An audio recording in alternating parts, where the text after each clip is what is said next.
aspectos cognitivos das demências. A gente sabe que mais de 90% dos pacientes com demência, em algum momento evolutivo da síndrome, vai apresentar alterações do comportamento, que podem ser variadas.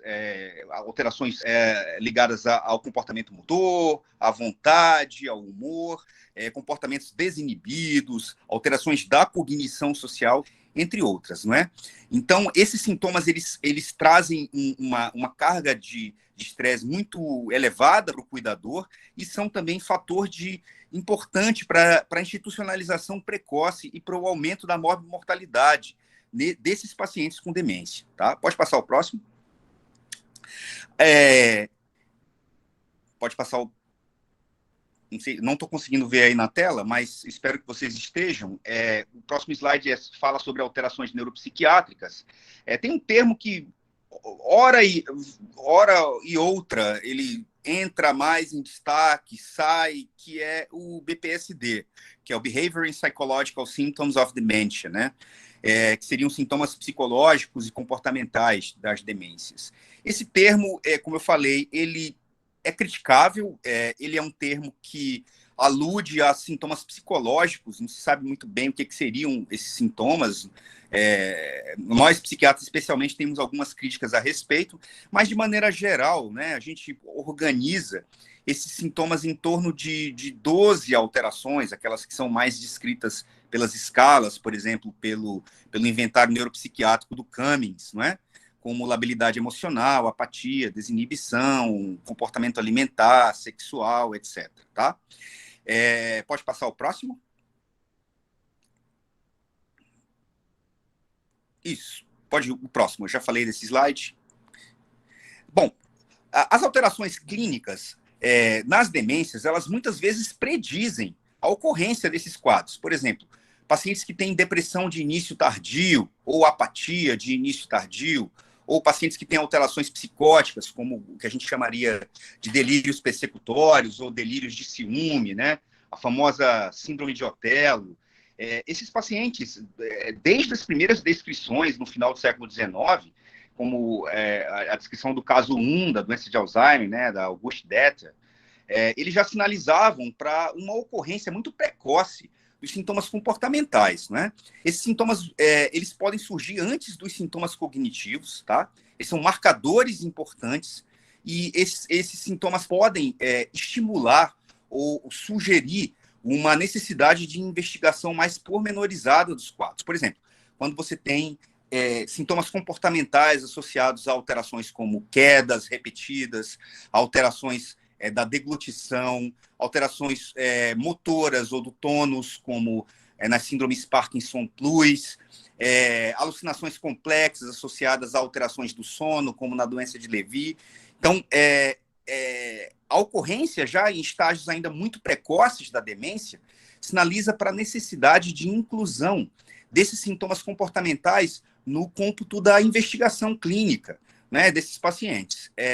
Esses sintomas comportamentais, eles variam muito de segundo tipo de demência na sua evolução clínica.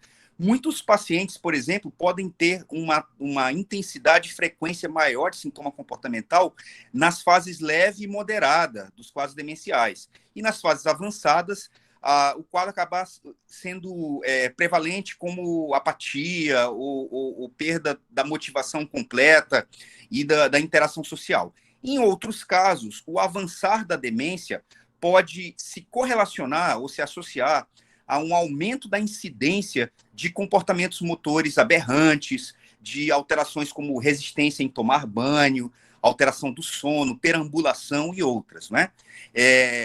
Em fases terminais, né, a gente está vendo isso hoje muito, especialmente com a Covid, pacientes que chegam a um CDR acima de 3, né, se é que a gente pode falar isso, mas pacientes que têm um quadro muito avançado em relação a tanto a cognição como ao comportamento, pacientes que têm imobilismo, mutismo, que aí vão necessitar de cuidados em nível de home care mais intensivos.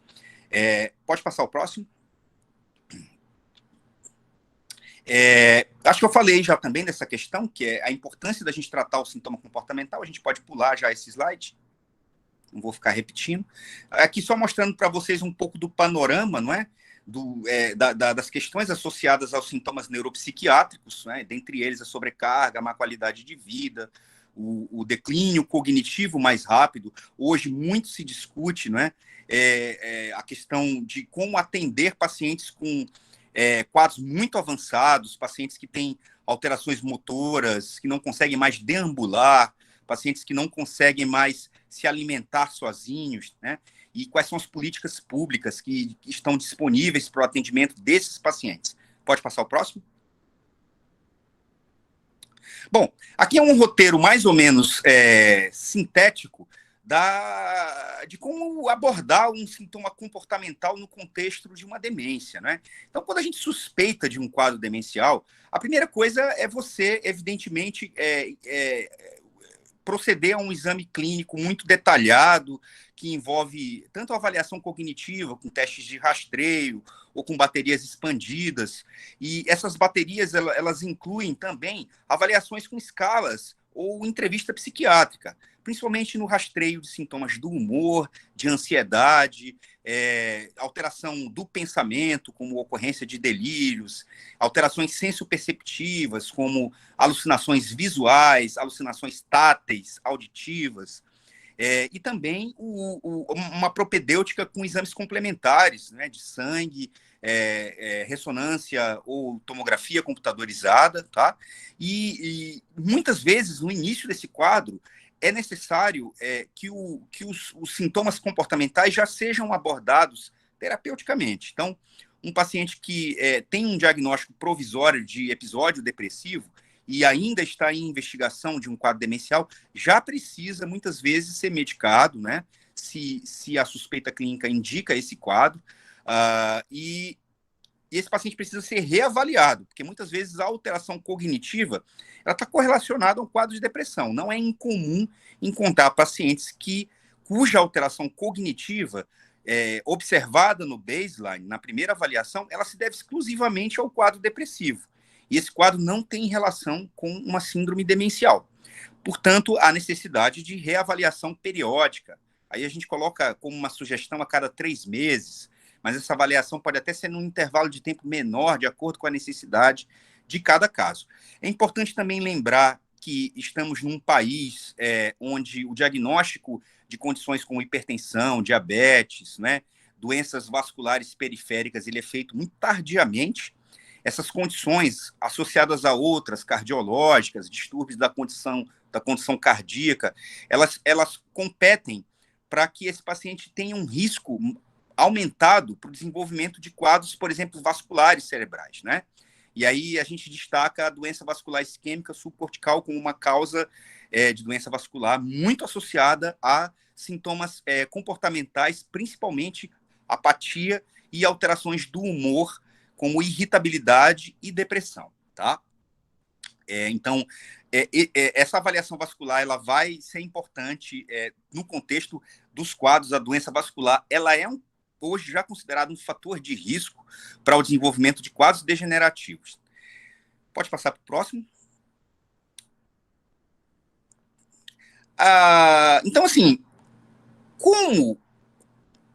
quando investigar a ocorrência de um sintoma, né? Então, assim, o que deve me chamar a atenção para uma investigação de um quadro psiquiátrico num paciente idoso, tá?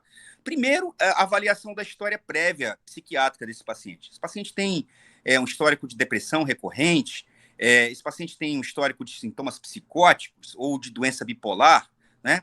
Um fato interessante que nós temos observado na literatura é a grande associação entre doenças psiquiátricas de longa data, que cronificam, como doença bipolar e esquizofrenia, e uma incidência aumentada de declínio cognitivo na terceira idade, mostrando que essas condições psiquiátricas podem, por si só, se associar a um risco aumentado para o desenvolvimento de demência. Isso é uma questão importante. Por outro lado, num paciente sem histórico psiquiátrico, sem histórico familiar sugestivo de doença psiquiátrica, a ocorrência tardia de um transtorno mental, ela pode aumentar em muito a minha suspeição de um quadro demencial. Ou seja, quadros psiquiátricos de início tardio aumentam a nossa suspeita para ocorrência de uma síndrome demencial, né?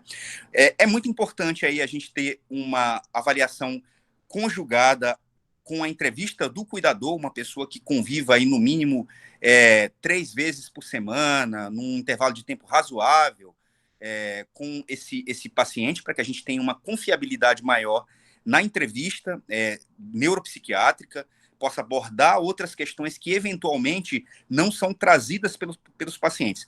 Na psiquiatria, por exemplo, é comum que pacientes psicóticos sejam mais retraídos e escondam o seu sintoma, não é? Justamente porque têm medo de serem medicados, podem interpretar o ato de ser medicado com algum tipo de ameaça à sua integridade física. Então, esses pacientes vão, de alguma maneira, escamotear ou esconder o seu sintoma, tá?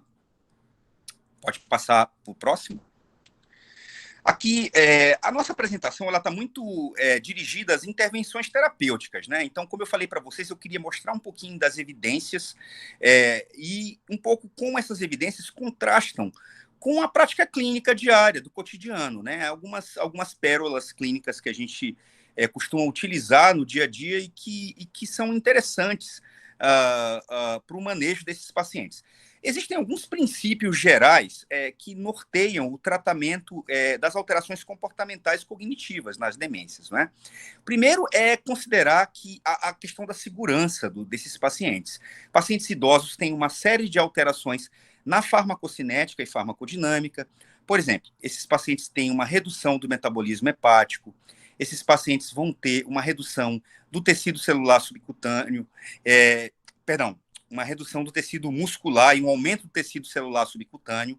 Esses pacientes vão tender a concentrar nesse tecido celular subcutâneo mais drogas, como benzodiazepínicos, podendo ter um potencial tóxico maior em relação a essas drogas, né? Esses pacientes podem ter uma depuração renal reduzida, também em função da idade. Então, todos esses fatores da farmacocinética, farmacodinâmica, apontam para a necessidade do início sempre em doses menores e a progressão e a titulação mais lenta dessas medicações. Então, start low, go slow é o tema, é o lema principal quando tratamos desses casos, tá? É importante considerar o potencial de interações medicamentosas, já que pacientes idosos costumam ter polifarmácia, ou seja, associação de 3 ou mais medicações, né? E também é importante considerar que pacientes idosos, com muita frequência, abandonam o tratamento psiquiátrico, ou o tratamento com medicações psiquiátricas, tá? Pode passar o próximo? Então, considerar essa avaliação multifatorial.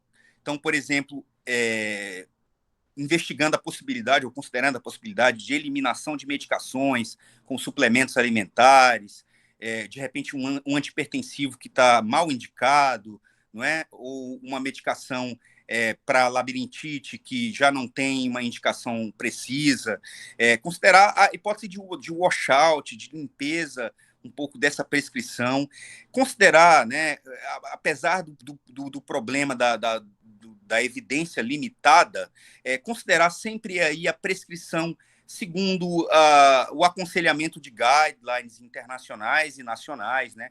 A gente, nos últimos anos, tem feito um esforço no Brasil para a publicação também de guidelines voltados para a terceira idade, tá? Posso enviar algumas sugestões, se vocês quiserem. Tratamento da doença bipolar no idoso e também para avaliação e tratamento das alterações comportamentais, tá? É importante considerar a psicoeducação, como a gente comentou no slide anterior, idosos tendem a abandonar com mais frequência o tratamento, tendem a aderir menos e apresentar mais efeitos colaterais. Então, essa díade, não é, cuidador e paciente com demência, ela precisa ser acompanhada e abordada com muito cuidado, tá? É preciso lembrar, vamos passar para o próximo slide, por favor, que existe também a necessidade de abordagem não farmacológica do paciente. Por exemplo, existem alguns sintomas comportamentais que não respondem muito bem ao tratamento psiquiátrico. Eu lembro assim, de um caso célebre que eu tive, de uma paciente com demência frontotemporal e que, num estágio mais avançado da doença, ela ficava assoviando praticamente o dia inteiro. Ela fez fissuras no lábio, né, de tanto assoviar, ficava desidratada, não é? Ela assoviava muito alto e isso incomodava a vizinhança do prédio onde ela morava, né? Então se tentaram várias estratégias medicamentosas mal sucedidas, e o que aconteceu foi que essas alterações elas aconteceram numa época antes da Covid, né? E essa paciente ela simplesmente melhorou absolutamente do quadro quando as filhas tiveram a ideia genial de colocar uma máscara nela, uma máscara simples, né? Então, as filhas colocaram a máscara, essa que a gente usa habitualmente, e a paciente parou de assoviar, parou a alteração comportamental e ficou tudo bem, né? Então, isso é um exemplo de como a gente precisa, muitas vezes, olhar com mais cuidado a abordagem não farmacológica de quadros comportamentais, tá? Pode passar o próximo?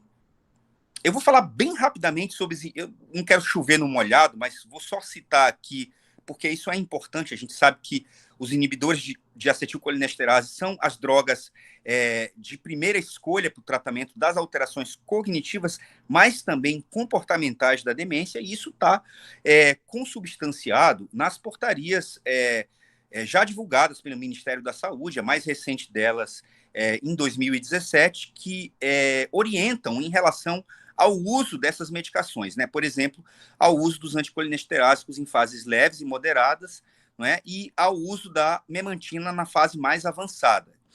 O uso dos inibidores de acetilcolinesterase na fase avançada é discutido, é algo polêmico, existe uma certa divergência na literatura a esse respeito, né? Mas a portaria ela sugere o uso da donepezila associada à memantina, tá? Pode passar o próximo. Os anticolinestéricos são usados não apenas na doença de Alzheimer, tá? Mas também em outros quadros, como doença vascular, doença de Levy. Eles têm alguns efeitos colaterais que todos sabemos, né? Principalmente gastrointestinais, mas também efeitos na condição cardíaca, efeitos bradicardizantes. Então, pacientes que têm distúrbio grave da condição cardíaca, eles devem evitar o uso dessa medicação, tá? Pode passar o próximo. Aqui a gente tem as doses padrão, né, para o uso dessas medicações, destacando aqui o uso da rivastigmina transdérmica como uma opção interessante para melhor aderência de pacientes que têm dificuldade no uso das formas orais de anticolinestéricos, tá? Pode passar o próximo. Então, essas medicações, elas são utilizadas para as alterações comportamentais. Então, os guidelines dizem que a primeira escolha em tese, teoricamente, é sempre tentar otimizar a dose, né, da medicação anticolinesterásica para abordagem do sintoma comportamental, tá? Essa orientação, ela também inclui o uso da memantina, né? Então, a memantina, que é usada nas fases mais graves da doença de Alzheimer, né? E que é um inibidor de receptores NMDA, né? Vai agir um pouco sobre ali a ativação, diminuindo a ativação glutamatética, fazendo um down regulation de receptores, né? E é uma medicação que, em tese, seria interessante para o tratamento das alterações comportamentais. Para as pessoas que têm bastante experiência, né, no campo das demências, a gente sabe que a memantina é interessante, por exemplo, no tratamento da demência frontotemporal, né, nas alterações comportamentais, e na nossa experiência, ela é uma medicação que tem algum valor, sim, para casos específicos, tá? Aí eu quero me referir em relação às alterações comportamentais. Vamos passar o seguinte. Esse quadro, ele é um quadro bem geral, mostrando um pouco como algumas medicações se situam em relação ao nível de evidência de estudos em terceira idade, tá? A gente percebe, por exemplo, uma certa carência de achados ou de evidências com estudos duplos cegos, com antidepressivos, né, com benzodiazepínicos, com agonistas dopaminérgicos, com antipsicóticos. Então, os poucos estudos duplos cegos, placebo-controlados existentes, eles acabam sendo mais direcionados para a investigação, por exemplo, do papel de antipsicóticos típicos no controle da agitação ou de antipsicóticos, de alguns antipsicóticos atípicos no controle dos sintomas positivos das demências, tá? E também o papel dos sintomas dos antidepressivos nos sintomas como apatia e falta de motivação, por exemplo, na depressão, né? Fora disso, a gente, de fato, ainda carece bastante de evidências nesse campo, tá? Pode passar o próximo?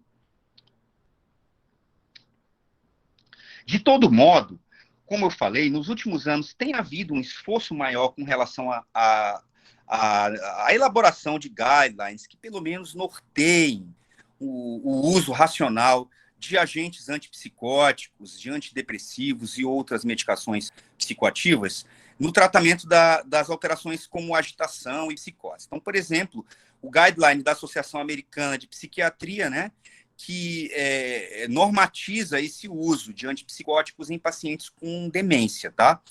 O guideline ele alerta para alguns black boxes já muito bem conhecidos, como a associação da risperidona com risco aumentado de doença vascular cerebral, né? E para a necessidade sempre da revisão das doses dessas medicações para o menor patamar possível e sempre que possível também para retirada, depois de um certo tempo de uso, desses remédios. Então, essa reavaliação periódica, ela inclui não só o exame clínico do paciente, mas a reavaliação laboratorial, por exemplo, com exames como o eletrocardiograma, perfil lipídico. A gente sabe que alguns antipsicóticos, como olanzapina, podem provocar hipertrigliceridemia. Então, existe um cuidado com relação à monitorização metabólica desse paciente, tá? O controle do peso, etc. e tal. Vamos passar para o próximo? Nesse quadro, que está um pouquinho carregado, tá?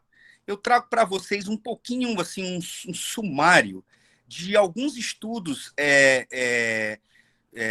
publicados até não recentemente, em 2018, por um grupo americano, que fala sobre as principais opções hoje disponíveis, né, de antipsicóticos e antidepressivos para o tratamento das alterações comportamentais. Então, o que eu queria destacar aqui nesse quadro?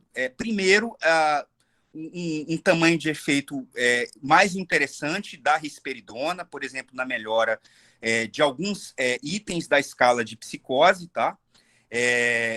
A risperidona, de fato, é uma droga muito ativa, que tem um perfil sedativo interessante, é uma droga que tem uma janela terapêutica ampla, tá? Que pode servir para o controle da agitação, né? Das alterações como inquietação psicomotora, alterações como irritabilidade, né? E alguns outros estudos, por exemplo, como o do Tan e colaboradores, que mostrou também a melhora através do uso de outros antipsicóticos, como é o caso do aripiprazol, tá? O aripiprazol tem se tornado, na nossa prática psiquiátrica, um aliado bastante útil, também pela sua janela terapêutica ampla, agora com as formulações em gotas e em suspensão, existe a oportunidade de uma titulação ótima da dose, o que facilita muito o nosso uso, tá? Então, o aripiprazol também é uma medicação interessante. Uma outra medicação que eu queria destacar, que eu já mencionei anteriormente, é a olanzapina. A olanzapina é uma medicação bastante efetiva nas alterações, principalmente do humor, né? Existe uma dobradinha clássica, por exemplo, no tratamento da depressão psicótica em psiquiatria, que é a associação entre olanzapina e fluoxetina, né? Apesar da fluoxetina ter sido mais abandonada nos últimos tempos, a olanzapina ela permanece ainda como uma opção muito interessante quando a gente fala de humor, quando a gente fala de perturbações como irritabilidade, como disforia, em pacientes com demência, tá? Pode passar o próximo. Um dado interessante que eu queria trazer a vocês também, pessoal, em relação ao estado da arte, é um artigo que saiu muito recentemente, fresquinho, tá? Do Forno, que é do grupo da Clarice Gama. A Clarissa Gama é uma pesquisadora bastante produtiva do Rio Grande do Sul, que coordenou um estudo de coorte aí com mais de 5.800 indivíduos, avaliando a contagem de neutrófilos no hemograma. E o que ela percebeu, né, com relação ao uso da clozapina nesses mais de 5.000 indivíduos? Que aqueles indivíduos cuja contagem de clozapina era superior a 2.000 microlitros, eram indivíduos que tinham uma chance muito menor de desenvolvimento de complicações hematológicas relacionadas à droga, como neutrofilia ou mesmo a aplasia medular. Sempre temos muita cautela com relação ao uso da clozapina, desde o seu lançamento, há muito tempo, há mais de 25 anos, né? Então, sempre, todos nós que trabalhamos nessa área, temos essa necessidade de reavaliação periódica, o que, claro, se faz conforme os protocolos definidos, né? Mas a evidência médica ela vai se transformando com o tempo, e hoje a gente parece ver uma certa tendência a uma necessidade de controle talvez menos estrito. Eu diria aí um controle que deixaria de ser semanal para um controle mais mensal ou bimestral desses pacientes com a clozapina. Então, a gente está falando principalmente de pacientes com alterações comportamentais nas síndromes parkinsonianas, né? A gente sabe que a clozapina tem aprovação em bula para o tratamento das alterações comportamentais nas síndromes parkinsonianas, e também de pacientes com alterações do humor, né? Onde essa medicação também vai ser muito útil. Pode passar o próximo. Nesse outro quadro, que também está um pouco carregado, eu trago as evidências mais recentes também, aquele mesmo estudo do Tampa, tá? De 2018, em relação só que agora aos antidepressivos, tá? E aos estabilizadores do humor. Eu queria destacar aqui uma tendência que vem sendo cada vez maior da troca do lítio pelo valproato, né, que tem mostrado uma melhora nos sintomas do humor em pacientes com alterações como instabilidade do humor, impulsividade, né? Contudo, alguns efeitos adversos foram encontrados, né? Apesar do valproato ter, em relação ao lítio, uma certa vantagem em termos de segurança, em termos de maior controle de efeitos adversos, né? Alguns estudos tenderam a mostrar algumas alterações associadas ao valproato, tá? Essas drogas elas podem eventualmente cursar, por exemplo, com um aumento do risco de sedação, como eu acho que os neurologistas sabem muito bem, né? Valproato pode provocar sedação, pode provocar até mesmo inquietação motora, né? Acatisia. E alguns estudos mostraram, inclusive, infecção urinária associada a ele, tá? Então, assim, mostrando que, apesar de mais segura, a droga ela precisa ser muito bem monitorada, tá? Com relação aos antidepressivos, apesar de alguns estudos, como o Thompson e colaboradores, não mostrarem diferenças significativas com relação à melhora dos sintomas depressivos, tá? Com o uso de algumas classes dessa medicação, a gente pode fazer aí um pouco uma crítica com relação a essa evidência, dizendo que, sim, os antidepressivos podem ser interessantes para pacientes com sintomas do humor e demência, tá? E aí a gente vai incluir principalmente os inibidores de recaptação da serotonina. São as drogas que têm o melhor perfil de interação medicamentosa. Tá? Pode passar o próximo. Eu trago também um estudo, que é um painel de vários especialistas americanos sobre o futuro do tratamento das alterações comportamentais nas demências, né? O que esse painel mostrou? Ele mostrou aí a possibilidade do uso de algumas medicações, por exemplo, como um anestésico, né, que é o dextrometorphan, que é uma medicação que tem um efeito antitussígeno, é uma medicação que tem um efeito dissociativo um pouco parecido com o da ketamina, eu não sei se vocês conhecem, tá?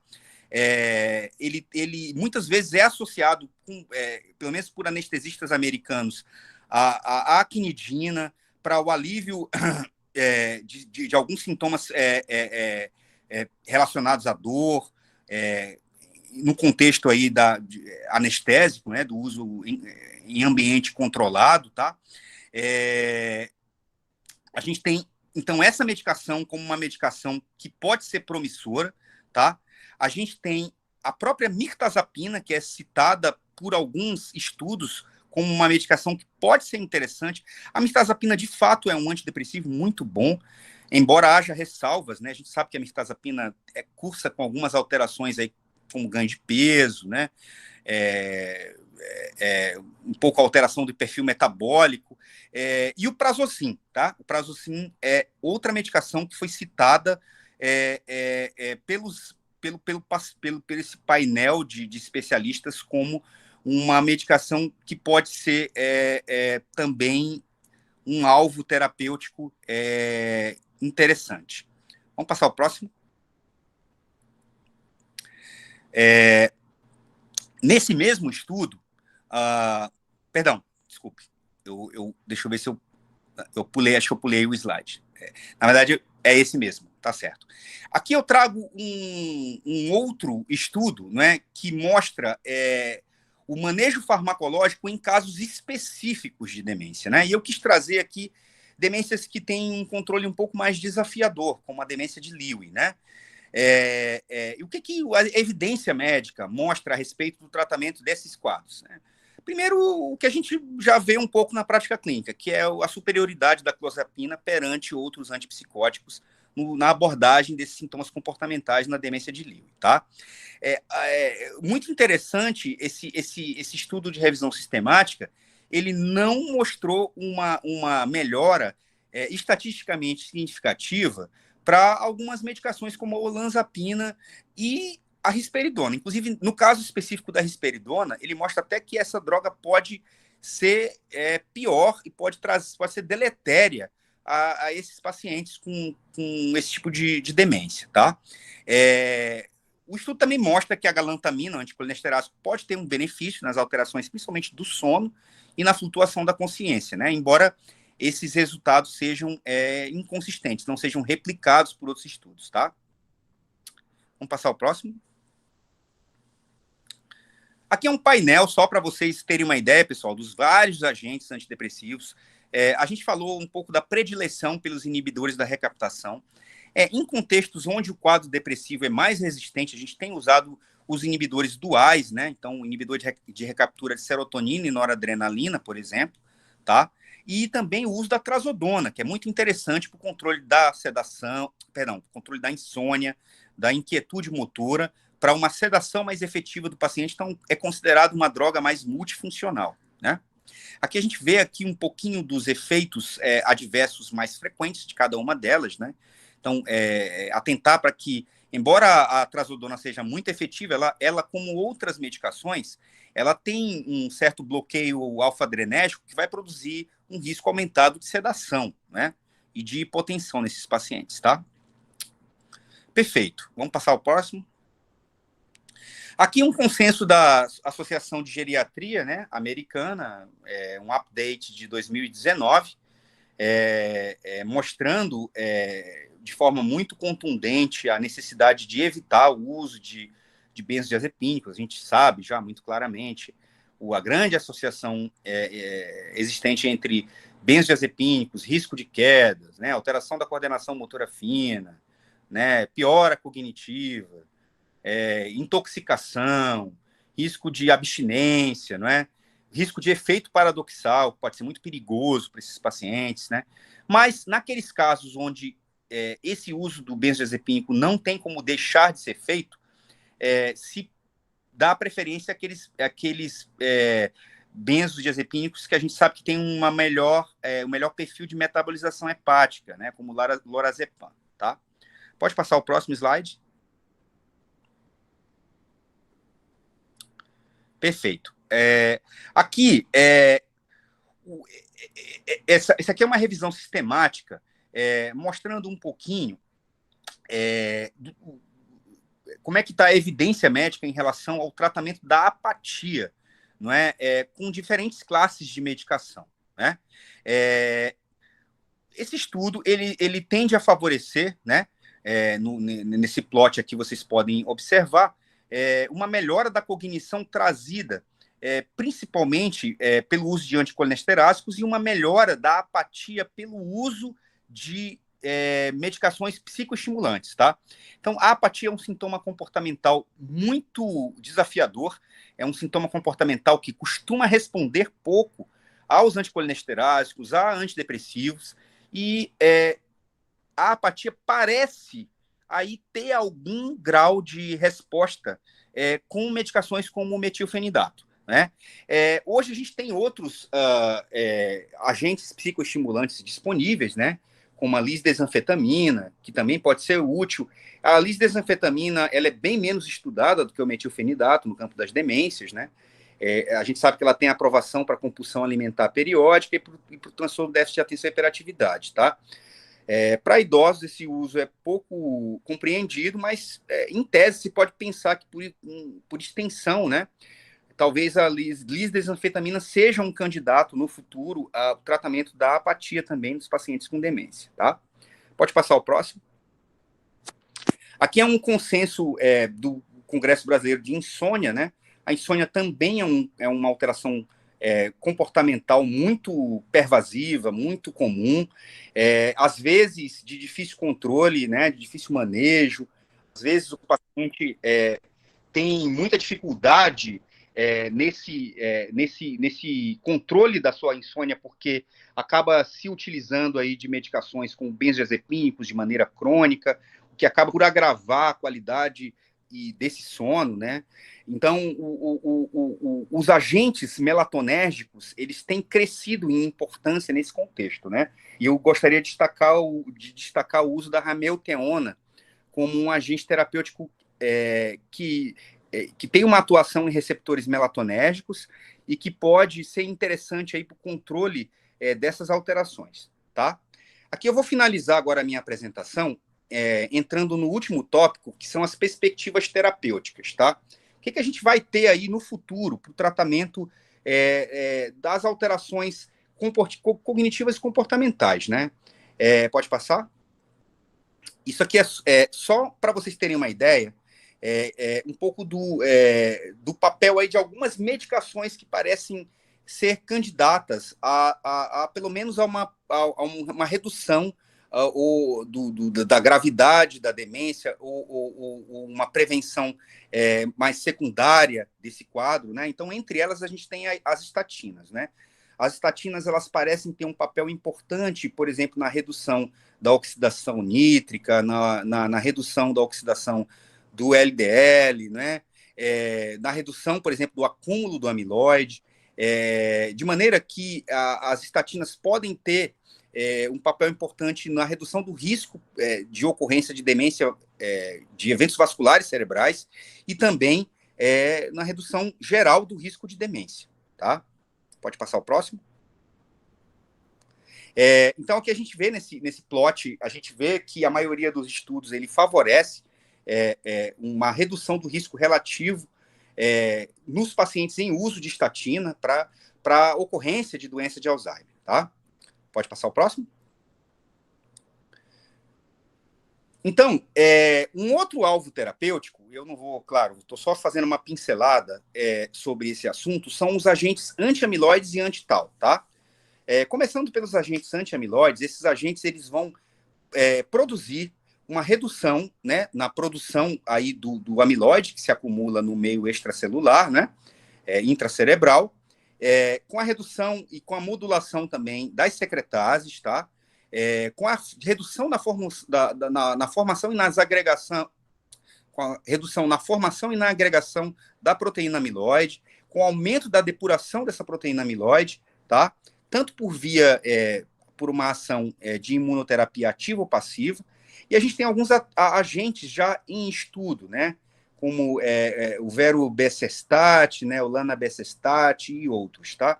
A gente tem também os agentes anti-tau, né, que são aqueles que vão atuar na cascata aí da fosforilação da tau e na fibrilização e ativação da depuração dessa proteína, né? Um quadro aqui, pode passar o próximo, mostra um pouco como é que funcionam essas estratégias terapêuticas, né? Tanto aí com a imunização ativa e passiva, né? Essas medicações elas vão atuar nos chamados inibidores da BACE, né? Que são substâncias que vão mediar a formação e a agregação de monômeros de proteína amiloide e que, consequentemente, vão atuar nessa cascata da formação dos oligômeros e por fim, das placas amiloides, tá?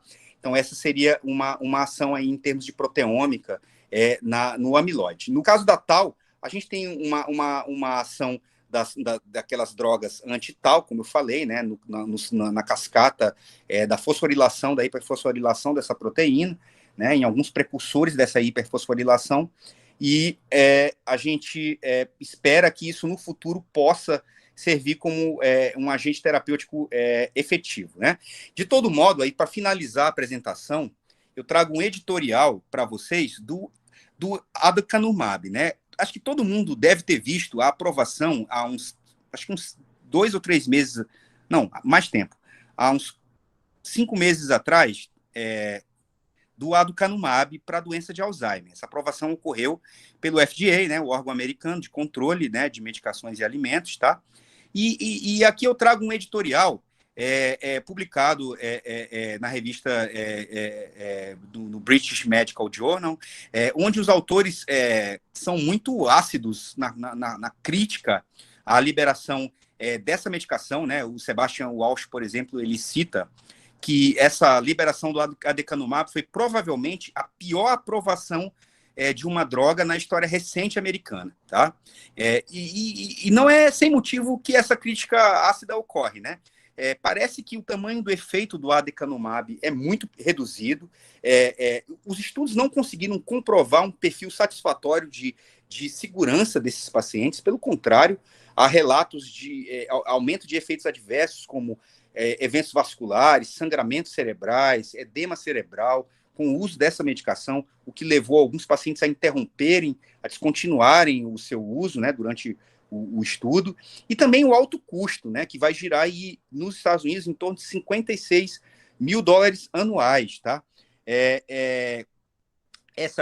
Esse custo a gente pode multiplicar aí no Brasil com o dólar lá nas alturas, né, para cerca de 300 ou 350 mil reais por ano, tá, o custo dessa medicação. Isso é um custo muito conservador, né?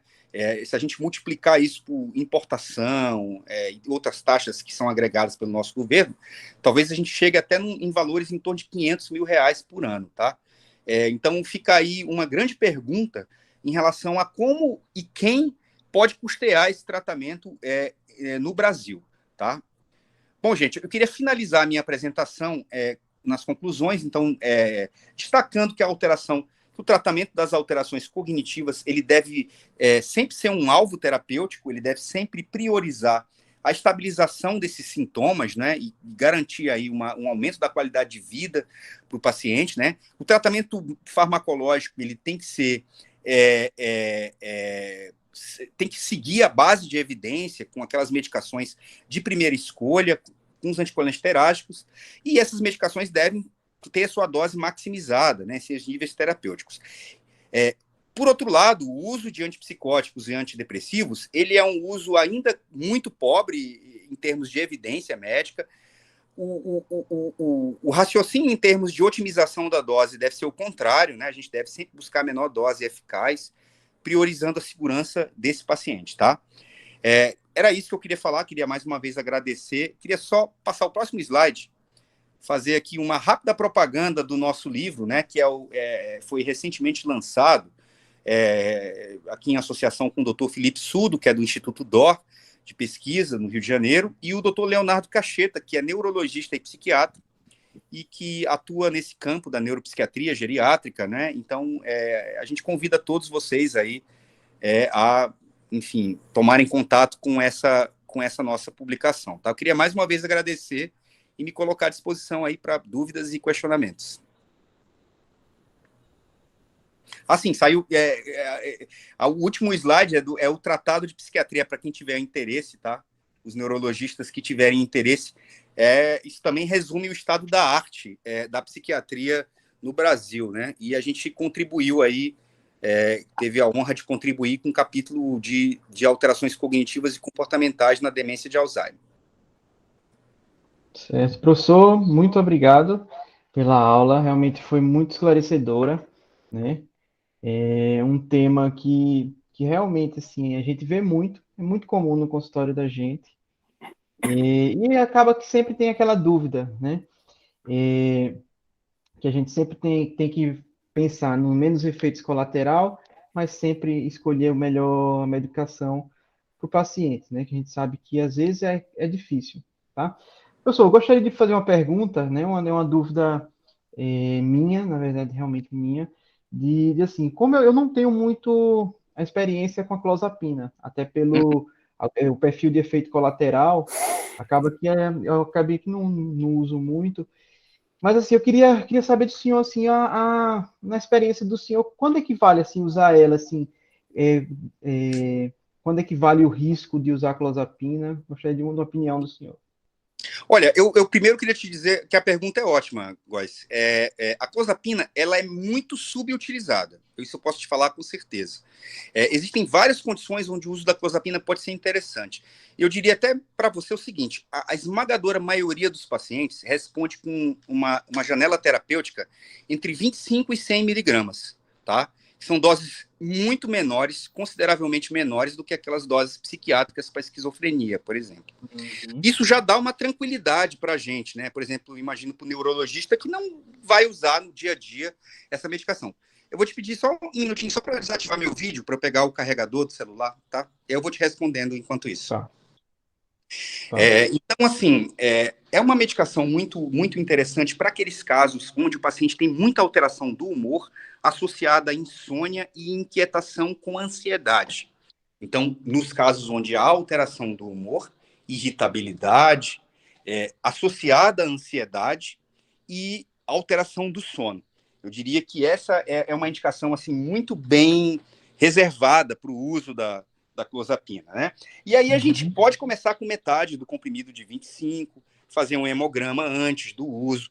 A gente sempre, a psicoeducação é muito importante, porque se você tranquiliza o familiar dizendo que a ocorrência de distúrbios hematológicos é menor que 5%, né? E a grande maioria desses distúrbios inclui apenas uma neutropenia leve, né? Até com uma contagem de neutrófilos acima de 2.000. Então, assim, esses pacientes dificilmente vão ter complicações hematológicas mais significativas, tá? Mesmo a gente, na psiquiatria, vê... eu uso muito clozapina, né? A gente vê relativamente pouco, né? O que, claro, não vai aí ser uma justificativa para o não controle hematológico. Os pacientes devem ser sempre monitorados, pelo menos com hemogramas mensais, né? Quanto à contagem aí de leucócitos, tá? Tá certo. Obrigado, professor. Alguém tem alguma dúvida? Eu tenho, Neto, eu gostaria de parabenizar o professor. Essa abordagem que une neurologista, psiquiatra, geriatra em torno de um mesmo assunto é muito salutar, até porque a gente trata as mesmas coisas. Então, não se pode fazer como se fossem diferentes. Eu tenho uma dúvida, eu particularmente já vi alguns pacientes que eu acho que têm esse perfil, mas é sobre o diagnóstico diferencial entre uma demência, ou uma demência hipocolinérgica, ou mesmo uma demência frontotemporal, e as chamadas psicoses esquizofrenia-like iniciadas na terceira idade. Não estou me referindo à manifestação psicótica dessas demências, mas uma outra entidade que é a psicose primária, que pode passar despercebida como se fosse uma dessas demências mais comuns. Você acredita que isso existe realmente? Você acha que é relevante esse diagnóstico diferencial? Fernando, essa pergunta é maravilhosa. Eu diria que ela é um super hot topic, assim. Recentemente eu li um editorial falando sobre uma entidade que hoje nós psiquiatras temos chamado de Very Late Onset Psychosis Disorder. Então, um transtorno psicótico de início muito tardio. Seriam formas até de esquizofrenia, né? Porque tem comportamento desorganizado, né? Por exemplo, hoje eu vi uma paciente com um quadro que a gente chama de síndrome de Ekbom, né? Que é o delírio de infestação. Ela acredita que tem bichos andando pelo corpo e tudo, que penetram a sua pele. Ela tem alucinações auditivas. Essa paciente não tem um quadro demencial. Essa paciente mora sozinha, tem uma funcionalidade muito boa, mas é uma paciente que tem um quadro psicótico. Ela tem quase 80 anos, ela tem uns 79 anos, tá? E é uma paciente que é um belo exemplo dessa entidade, né? O que a gente tem visto na psiquiatria não é nada diferente do que a gente tem visto no restante da medicina, né? Quando a gente pega pacientes com 80 anos infartando, pacientes com 90 anos e câncer de mama. Então, a gente tem visto formas de esquizofrenia em pacientes com 70 anos, né? Então, pacientes que nunca tiveram doença psiquiátrica ao longo da vida. Então, é notório a ocorrência desses quadros. É claro que eu diria que esses quadros eles são de exclusão, né? Diferentemente do paciente psicótico adulto, quase sempre eu vou ter que esgotar uma certa propedêutica aí com neuropsicologia, avaliação com neuroimagem estrutural, né? Para que eu chegue nesse diagnóstico psiquiátrico, né? Então, esse paciente ele vai ter que mostrar que realmente ele não tem outras alterações que melhor expliquem a ocorrência desse sintoma psicótico, né? Mas, sem dúvida, a entidade existe e é importante. Obrigado, Gilberto. Eu concordo inteiramente com você. Acho que é um assunto muito interessante, muito importante. Eu também li alguns artigos bem interessantes a respeito de um tempo para cá, a partir de alguns pacientes que eu vi que me chamaram a atenção realmente. Sim. E se você observar, Gilberto, infelizmente a maioria dos colegas que lida com esse tipo de problema, tanto neurologista, quanto psiquiatra, quanto geriatra, não considera essa possibilidade. Talvez ela não seja uma exceção tão rara assim. Talvez existam formas mais frustras por aí que a gente possa ajudar os pacientes de outra forma. Muito obrigado e seja bem-vindo ao nosso grupo. A nossa abordagem é exatamente essa. Foi muito legal. Eu que agradeço, Fernando. Obrigado pelo feedback. Que legal. Eu fico muito feliz. Pessoal, alguém tem alguma dúvida a mais? Algum comentário? Eu tenho uma dúvida, uma pergunta para o professor. Boa noite, Claro. professor. Boa noite. Marcelo. O senhor comentou a respeito da associação da fluoxetina com a olanzapina e da olanzapina com outros inibidores seletivos. Mas em relação à associação da olanzapina com a mirtazapina, em relação ao efeito nos sintomas comportamentais, existe algum benefício dessa associação ou é preferível realmente os inibidores seletivos? Olha, a mirtazapina, em termos de efetividade, ela está entre os melhores antidepressivos, né? Ela tem um mecanismo especial que a coloca como um antidepressivo multimodal, né? Então, ela nem é bem classificada exatamente como um dual. O problema da mirtazapina, que é o mesmo problema da olanzapina, é o alto risco de indução de ganho de peso e de alteração do perfil metabólico. Então, isso para um paciente idoso, você duplica esse risco, né, quando você faz essa associação.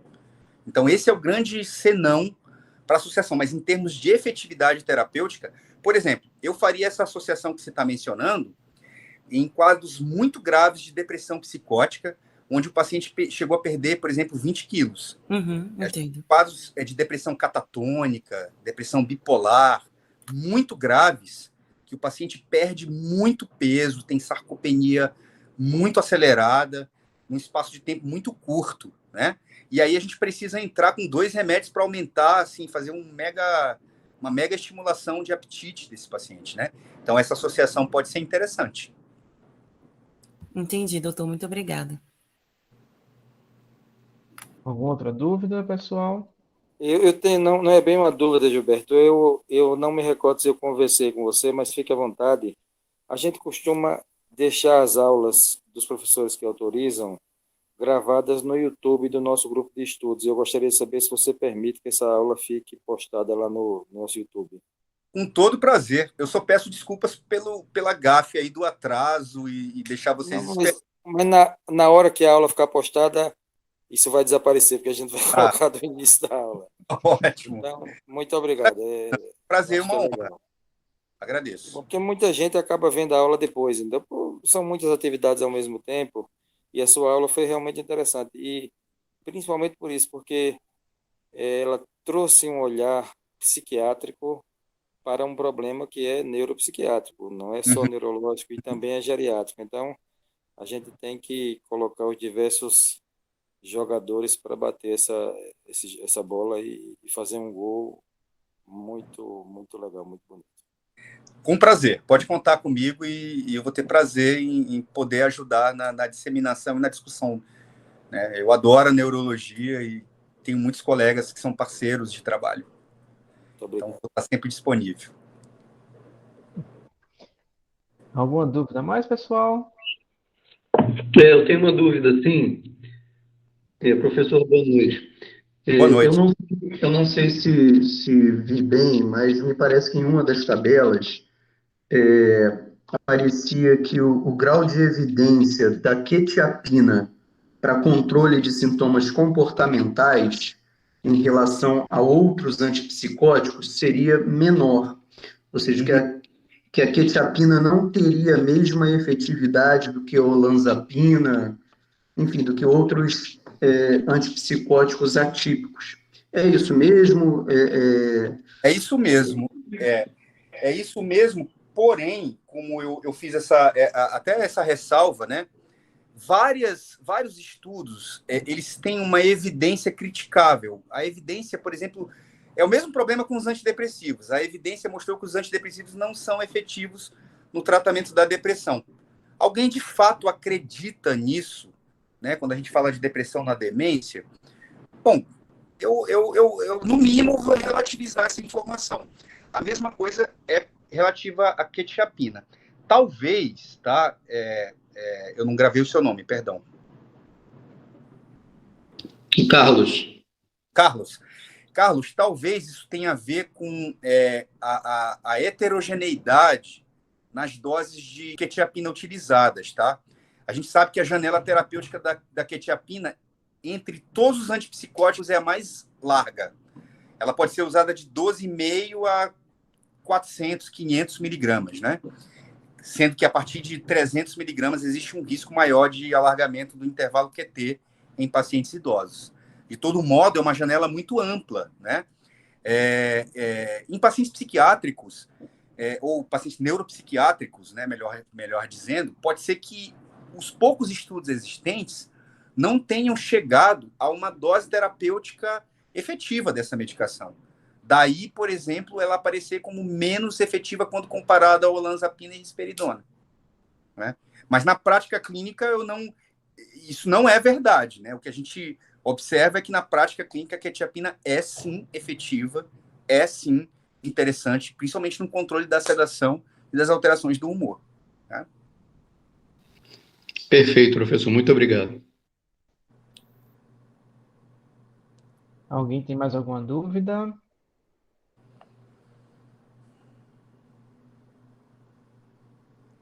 Professor, acho que as dúvidas foram sanadas, né? Então, acho que podemos encerrar essa reunião, né? Mais uma vez, agradeço muito a presença do senhor, né?